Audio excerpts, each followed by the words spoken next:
Listen, we're going to continue with the theme that we started with our first devotion this week. Speaking of evil as the diminishing, this first of all, a separation from the one who created us. And by virtue of that separation, we contradict the truth because he is the truth. Jesus describes himself in John 14:6 and on that I am the way, the truth, and the life. He is the truth. In John chapter 1, he is not only the light, but the life of every man that comes into this world. There's a relationship that we were meant to have with him that's incredibly important for us in terms of our moral compass and guidance and the way that we relate to one another. Human government is created, actually envisioned by God or blessed by God in Romans chapter 13 and verse 6 and 7, I believe it is, that they don't wield the sword in vain. They're there to protect human rights. Humanity, those people that are there. Our government is here for the sole purpose of protecting our human rights. Justice is to be blind, as by the way is a scriptural principle. Judges were not to have more concern for the poor than they do the rich. Justice is to be blind in terms of a cause, because there is just simply right and wrong. It has nothing to do with a person's ethnic background or any of the other elements, their social standing. It has only to do with, did they violate the law or not? That's the reason why justice is wearing a blindfold. But if we deviate from this, then we become a part of a system that is created by the father of all lies. And we live under the lie that certain beliefs are inherently so important that they literally not only give us the means, but the opportunity, and in fact, the moral responsibility to take the life or harm anyone who disagrees with us. And there are many people in our nation today that believe this. And let me just say this, and I think this is really important. There's a vast difference between, say, demeaning or judgmental conversation. There's lots of that's out there today. That's vastly different. I don't agree with it. This is wrong. It's wrong for us to diminish or belittle another person, to be judgmental. In so doing, we only bring judgment to ourselves, it says in Matthew chapter 4 and verse 1 through 3. But there's also conversation that is dehumanizing.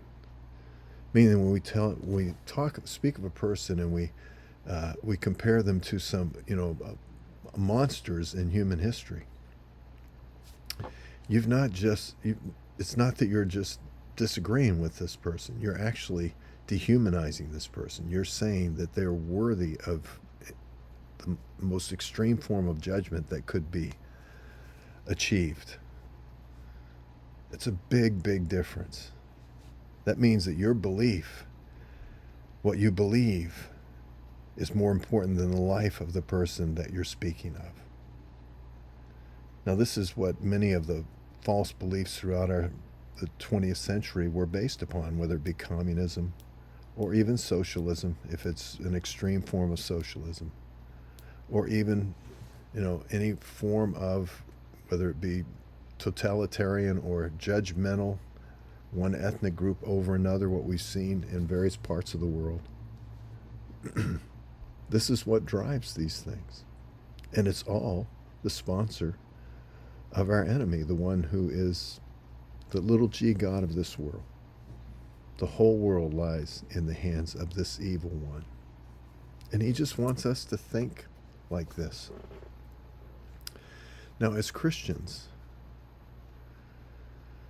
how does our conversation speak to this? Well, just say, God never intended, and obviously those that live in right relationship with his word or know his word or understand him as a person, the person of Christ. No one agrees with many of the decisions, the cultural decisions that we're making as a nation. But that doesn't mean that we disparage or even belittle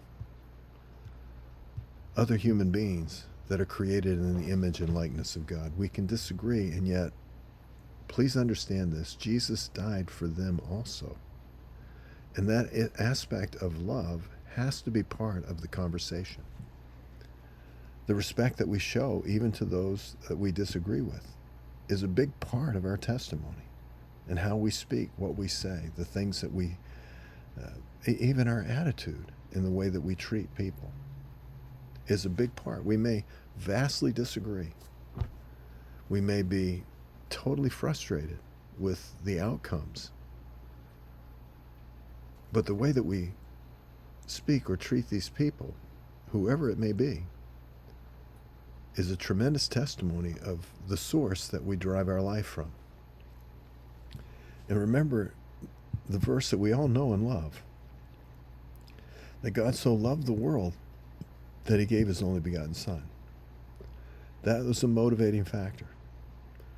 Every other aspect of his nature complements that element. So we can be truthful, but can we speak the truth in love? And we can be righteous, but can our righteousness still be entreatable? In other words, we still have a sense of meekness that comes with it. As Jesus said, I'm meek and lowly. You can find rest. Come to me. Can we be that? If so, then I think that we can speak to the world around us, a world where there are vast polarizing differences. If not, I see us as no different than everyone else in the world. And I just don't think that is the mind of Christ. And I know you don't either. Till next time, friends, God bless you.